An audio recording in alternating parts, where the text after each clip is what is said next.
नमस्कार दोस्तों, मैं कथावाचक अभिषेक। आओ सुने सुनाए में एक बार फिर से आप सभी का स्वागत करता हूँ, अभिनंदन करता हूँ। तो आइए शुरू करते हैं आज की कथा। तो बहुत समय पहले की बात है। गंगा किनारे बसे एक गांव के घाट में गुरुजी अपने कुछ शिष्यों के साथ स्नान कर रहे थे। तभी एक व्यक्ति वहां से गुजरा। उसने गुरुजी से कहा, गुरुजी, मैं पास ही के गांव में रहता हूँ और अपना गांव बदलना चाहता हूँ, नए स्थान में जाकर रहना चाहता हूँ। क्या आप मुझे बता सकते हैं आपके इस गांव में किस तरह के लोग रहते हैं? तो गुरुजी ने उससे पूछा कि बेटा, आप जिस गांव से आ रहे हैं उस गांव में किस तरह के लोग रहते हैं? तो उस व्यक्ति ने कहा, गुरुजी, वहां तो बड़े ही स्वार्थी और कपटी किस्म के व्यक्ति रहते हैं। तो गुरुजी ने कहा, बेटा, इस गांव में भी वैसे ही व्यक्ति रहते हैं। और वो व्यक्ति वहां से चला गया।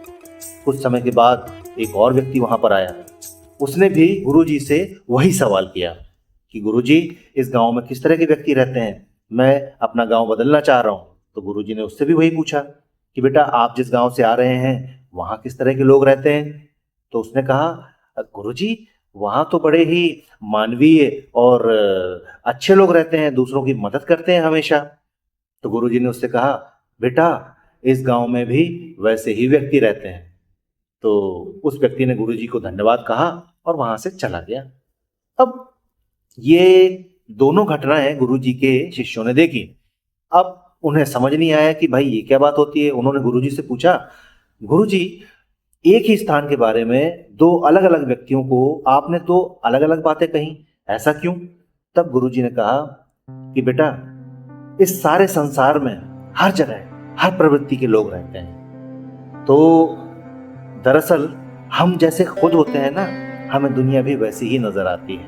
अगर हम मानवीय हैं, हम दूसरों का ध्यान रखने वाले हैं, हम छल करने वाले और कपटी नहीं हैं, तो दुनिया भी हमको वैसी ही अच्छी नजर आएगी।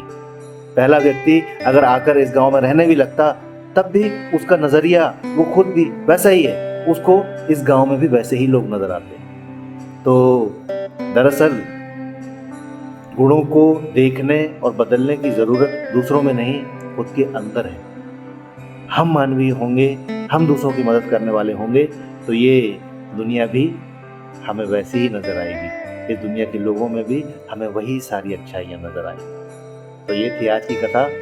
मिलते हैं अगली कथा में। तब तक के लिए नमस्कार।